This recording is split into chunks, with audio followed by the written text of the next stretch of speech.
Welcome back, One Team, One Podcast. Great day to everyone. Football is here.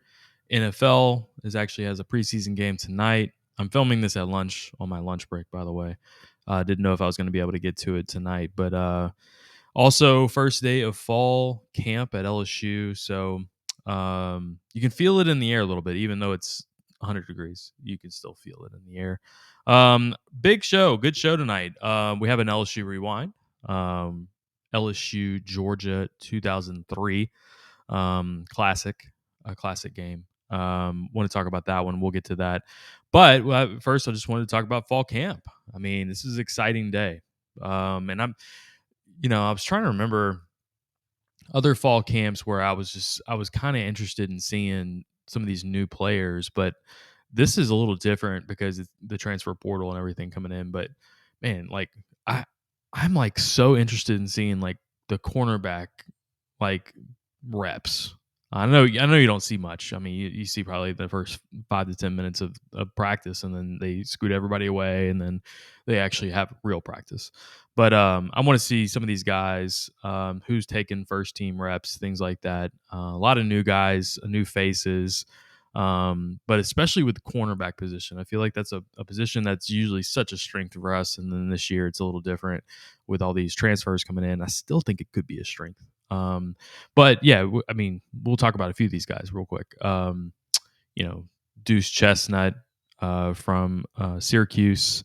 You have the Alexander kid from Southeastern, which I'm not quite sure if he's that level or not, but this is what we're trying to find out. Denver Harris from Texas A&M, speed racer is what I like to call him. But he's got the talent level, and that's who I would want to probably see take the reins of something like that, because he's got that potential, but who knows if he's going to have it or not. And then J.K. Johnson from Ohio State, another transfer from a big program. I mean, you got a lot of guys and a lot of talent, but who's going to take the reins? And my two early on, I mean, you also got a couple of freshmen. Yeah, Toviano, I think is how you pronounce his last name, a guy that's really been talked about a lot coming in, but you still need to see these guys in pads and all that. But the two guys that I would really look for at the very beginning of camp would be, or I'm most interested in seeing, is Deuce Chestnut from Syracuse. This is a guy that we expect to probably be a starter, and then the other guy is Denver Harris. If this guy can get his head right, I know LSU wanted him so bad out of high school, and this will be a second year SEC performer, 5-star. That's the guy that I would expect to kind of take the reins, but got to see it play out. But I can't wait to see these reps.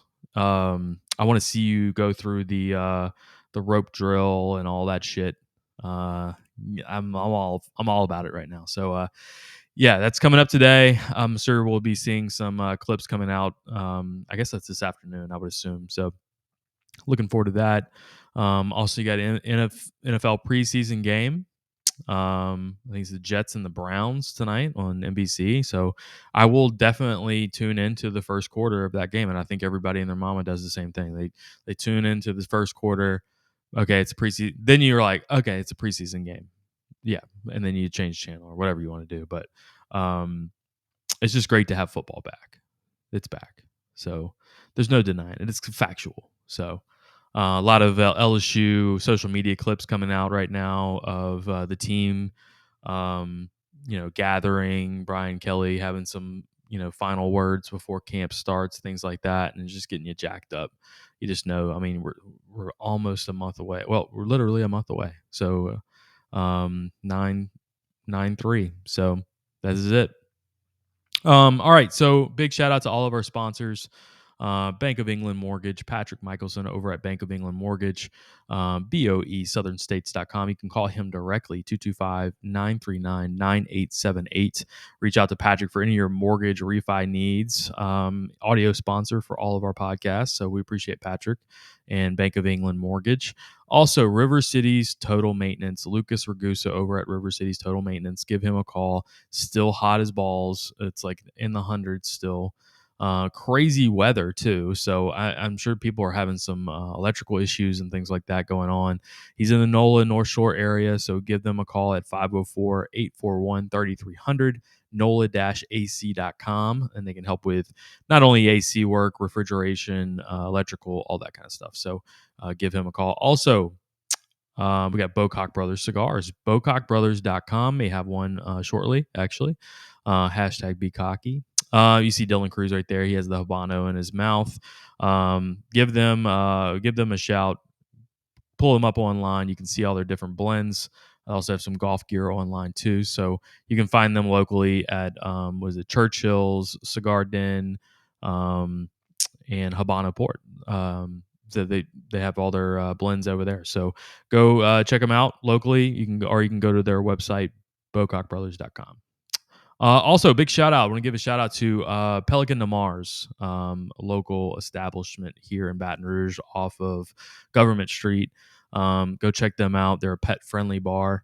Doing walk up. You can walk up with your dog, have a cocktail, give them a shout out. Let them know that the podcast sent you over there. Great guys over there. They are actually the owners of Hayride Scandal, and they've created this bar.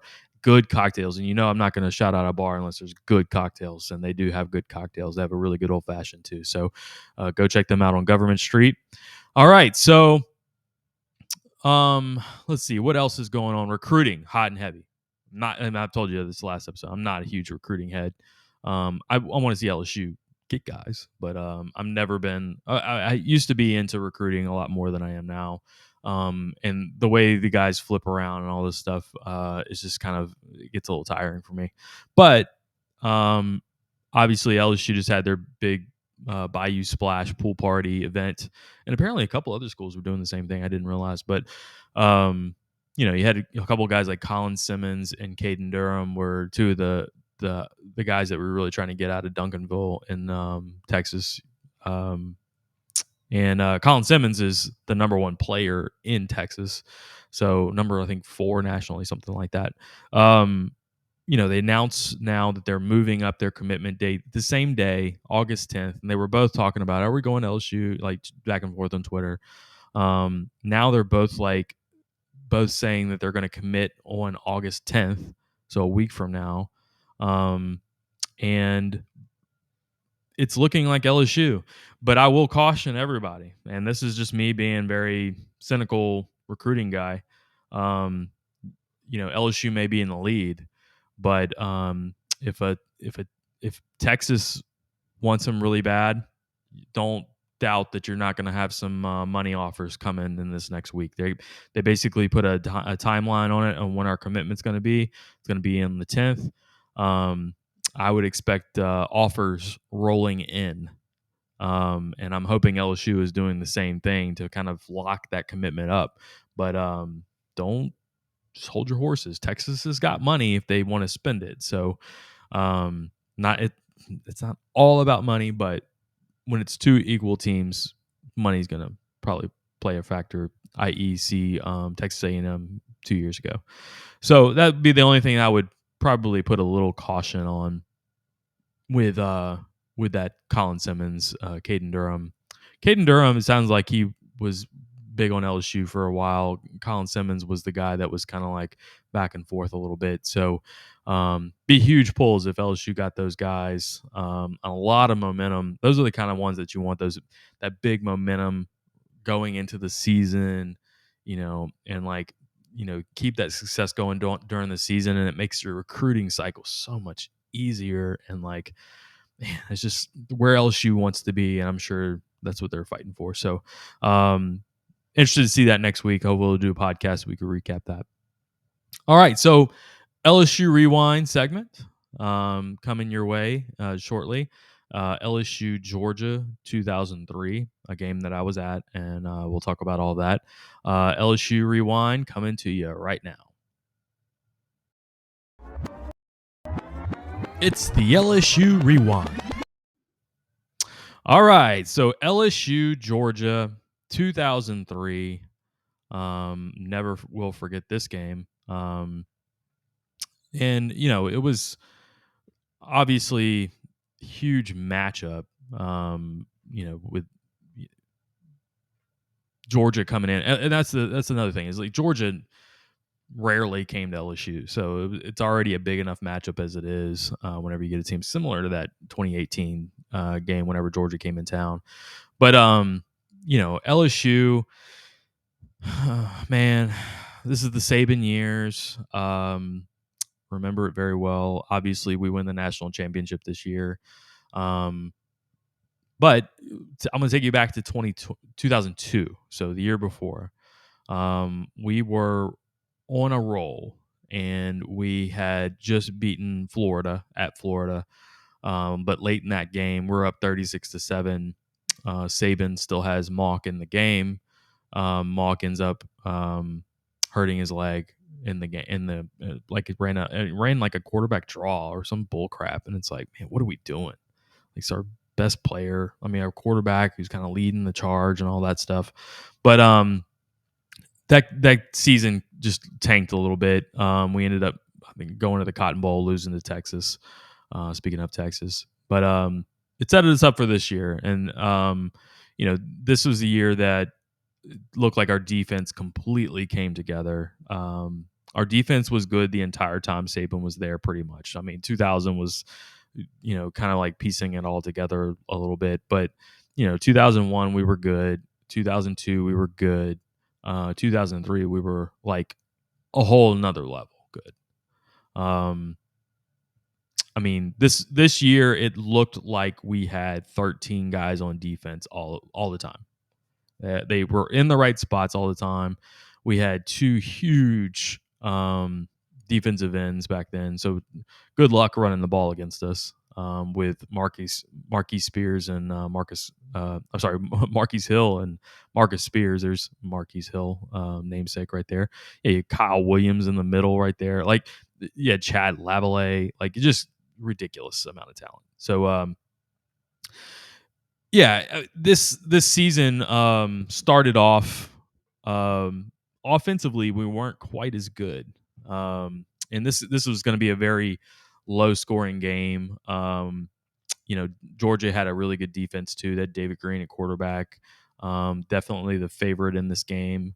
LSU was still a little bit on the rise, and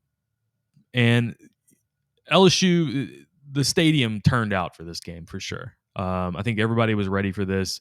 It just felt like a game that was kind of like a pivotal moment in LSU history. I posted this, the highlight at the end. I posted it on Twitter the other day, and Peter Burns retweeted it, and he said, "This will go down as the most important, play or game in LSU history as far as the trajectory of the program, where we were, what the hill that we needed to climb." But the funny thing is, we win this game, right? Huge nationally televised game. We win the game. Next, I believe it was the next, maybe 2 weeks later, we play Florida here at home and lose to Florida, a Chris Leak led Florida. Huge upset. And it looked like, oh, here we go again. And then we shifted a little bit. You'll see in this game, you'll see guys like unsung hero in this game was Chiron Carey, our running back out of Shaw. Little shifty running back. Spent a couple of years off and on. I think he was at Tennessee at one point, and then he ended up transferring to LSU. Well, he gets a big touchdown in this game, and that was like our running game was Chiron Carey, and I believe we had a little bit of Joe Adai, a young Joe Adai, as running back. But you'll see later on, I think it was after the Florida game, I think we played at South Carolina. And that's when you see the emergence of two guys, Ali Broussard, true freshman running back, and of course Justin Vincent, true freshman running back. And that was our thunder and lightning kind of combination that lasted through the rest of the season. And then of course Justin Vincent just kind of like takes off the last couple of games of the season and just kind of goes on a different level. Shout out JV. But huge game for the impact of LSU as the program, and kind of 2001. Obviously, we get to the SEC championship game. Um, Rohan gets hurt. We bring in Matt Mock. Matt Mock, wasn't really a huge thrower in that game. Had a couple of rushing touchdowns to beat Tennessee, which was a huge upset. So we won the SEC, championship in 2001, but it was still like you had a couple little hurdles to get over and to really be relevant nationally. And this felt like the one. Beating a team like Georgia, um, just felt like we've gotten over this hill. Um, yeah, so obviously we'll get to the end of this game, and there's the huge play with Matt Mock and Skylar Green. That's kind of the play that everybody remembers in this game. But here's Joe Adai right here running, taking a couple of handoffs here. But then you'll see Shower and Carey get in the mix. Guys on this team, man, on offense, bro, we was so loaded. We had Skylar, obviously. You had Michael Clayton, Devery Henderson. You had Dwayne Bowe on the bench. I believe Craig Davis, Buster Davis was also on the bench. Like, we were just so loaded. You see Chiron.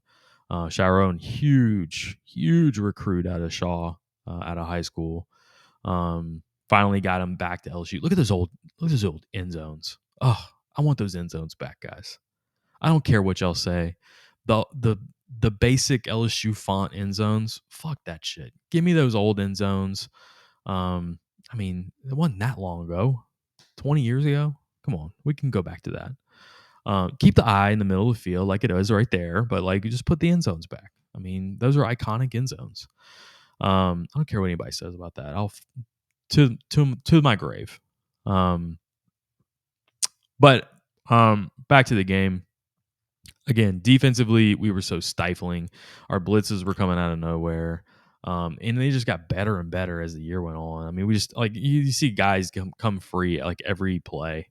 So many blitz packages, and I think the one of the things that they did for their blitz packages is they had states. They had 50 blitz packages, and they named them all states. So that's a story that I've heard in the past anyway. But great game in LSU history. Not the most like points on the field or anything like that. Not the most explosive game ever, but two really high level defenses playing against each other. And LSU made the plays that they needed to make at the end of the game and kind of like pulled it out. Now, one of the biggest moments that I'll never forget in this game is we're up 10-3 against Georgia. Fourth quarter, late in the game. You'll see it here shortly. And Georgia's backed up. We have Georgia backed up. We're up by 7. I think it was like 3 minutes left to go in the game. Like a third down, and they run a screen pass to Tyson Browning. And I believe he went 93 yards or 92 yards, something like that, all the way down the sidelines. And it could have been the most deflating things to ever happen to us. We're up by 7, screen pass for 92 yards, touchdown. It's tied up 10-10. And the crowd, CBS goes to timeout and they go to commercial. They're 20-minute commercial breaks. But the crowd starts chanting LSU. Even though they're about to kick off to us, LSU crowd is just going nuts. The entire stadium is saying LSU, and just kind of like, okay, it's okay. Yes, we took a hit, but we're still in it. And it just felt like the energy of the entire stadium was still right there, ready to go. It was just such a good game. And right after that, Devery Henderson gets the kickoff. Questionable block at the beginning of it, but gets the kickoff, gets us in good field position to kind of set us up for the end of the game. The Shire and Carey, not Shire and Carey, sorry, Matt Mock to Skylar Green play. Just huge moment, and like Peter was saying, huge moment in LSU football history. like to catapult us back to the level that we needed to be at, even though we end up losing to Florida a couple of weeks later. I think it was 19-6.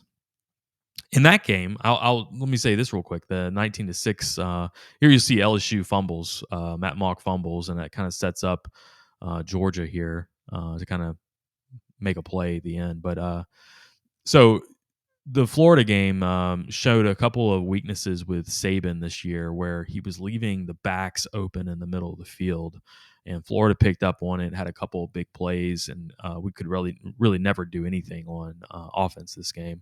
But I think this might be the screen pass right here. David Green to it looks like 96. Yeah, 96 yards, 94 yards. Sorry. Um, yeah, could have been a huge deflating moment for LSU, but they rebound, and I'm pretty sure they'll show it, the kickoff return. But yeah, you see a face right there. That was a lot of our looks in the student section that day. And I was in the student section. I actually wasn't in school, but I was telling my girlfriend this the other day. I actually kept my ID, and back then I could just get a student ticket and walk on in. It wasn't as big of a deal like it is now, but I was in the student section for this game.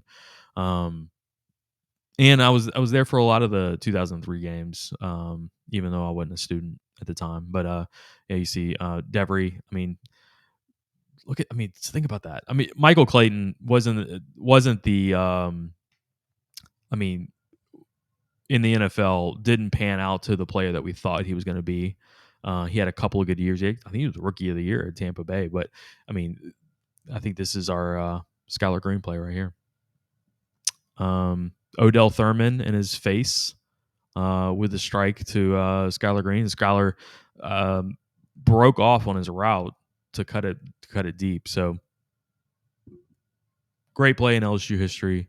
But yeah, man, we were loaded. I think you'll probably see it here in a second, where you got like Skylar Green, you got Dwayne Bowe, you got Michael Clayton, you got Devery Henderson. I mean, we so many wide receivers, and you really had so many running backs too. I mean, I know Justin Vincent tears it up in this game, and you'll see. I think it's Corey Webster with a game-ending interception here shortly. But you had Justin Vincent, you had Ali Broussard, who ends up setting the LSU single-game record a year later. But Justin Vincent, obviously, great into the freshman year, but then kind of like tapered off a little bit during his career, got back a little bit to it his senior year, but he ends up playing in the pros. Joseph dies basically on your bench by the end of the year. Yeah, he's a big time player. Corey Webster right there, played for years at the Giants. You were just completely loaded this year. Obviously, we ended up going all the way, and man, the game in the Superdome, we may have to do a recap on that one. Talk about a history, making time for LSU. You see David Pollock on the sideline for Georgia. But what a great moment in LSU history. But yeah, we may have to actually talk about the national championship game in 2003, 2004, beginning of 2004. What a moment that was for LSU sports in general. Something that we just never thought we would see. Like a lot of us that grew up in the 80s and went through the 90s with Curly Hallman, you just never thought you would see us at the pinnacle like this, and that's where Saban brought us. So we're still there. We had a couple little dips recently, but we're back. So hope you enjoyed the LSU Rewind segment. LSU Georgia 2003, fantastic game. Any other suggestions for LSU Rewinds, let me know. You can send them to our Twitter, One Team One Pod, or Instagram, Facebook, or you can, if you're watching on YouTube, you can comment below if any other games that you would like to see in the future, or any underrated games. I think that's kind of where I'm leaning, is like maybe some underrated games. Obviously, we know the LSU Georgia 2003 game is a great game, but may not be the first one you think of sometimes, even though it was such an impactful game. That's kind of what I'm looking for. I think that would be fun to do. And as the season goes along, we may take different weeks and say we're playing Mississippi State. I may pull a Mississippi State game when we can talk about one of those games. And follow us on Twitter for the countdown. We're doing our our daily countdown. Right now we're on 31 days to LSU football. So pulling up plays that are usually 31-yard plays. And we pulled up a game today. There was a 1997 LSU Florida game against number one Florida, where Cedric Donaldson had a 31-yard interception return for a touchdown. Huge play, obviously, for LSU in that game. But in my personal favorite game of all time is the 97 LSU Florida game. So I was at the game as a student, ran on the field. One of the loudest moments I can ever remember in an LSU at an LSU game was the first interception by Cedric Donaldson, when I think it was just, he ended up, it was an overthrown pass by Doug Johnson, and he got the play. He got the interception, but he breaks a tackle and he ends up cutting across the field. And when he cuts across the field, you can kind of see an opening develop. And he ends up taking it all the way down to like the 10. But when he cut across the field, you could just feel the whole crowd rise and like the roar of the crowd. It was something I still remember, and I'm just like, I just never felt that again. I've never felt that again. And obviously I'm biased because that was just the time that I remember and I loved the most. So any moments like that, y'all share them with me. I'd love to hear them. Love recapping these old games with you guys. So yeah, let me know. Again, big shout out to our sponsors, Bank of England Mortgage, Patrick Michelson over at Bank of England. Give him a call, 225-939-9878. Let him help you. Even talk to him. You can talk to him about interest rates. If you're not ready yet, call him. Y'all can make a plan together. Great guy to talk to. Talk to him about LSU, anything you want. Also, another guy to talk to about LSU, Lucas Ragusa. Call this guy up, 504-841-3300, River City's Total Maintenance. Also, Bocock Brothers Cigars. Like I said, I might have one in a second here. BocockBrothers.com, #BeCocky.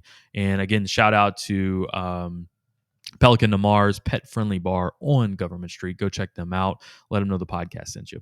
Okay, that'll be it for today. Lunch break, Maddie here for One Team, One Pod. And be sure to follow us on all of our socials. Like and subscribe for YouTube, and please share it out. We appreciate that. So again, talk to you guys next week. And it has been One Team, One Podcast. Logan out.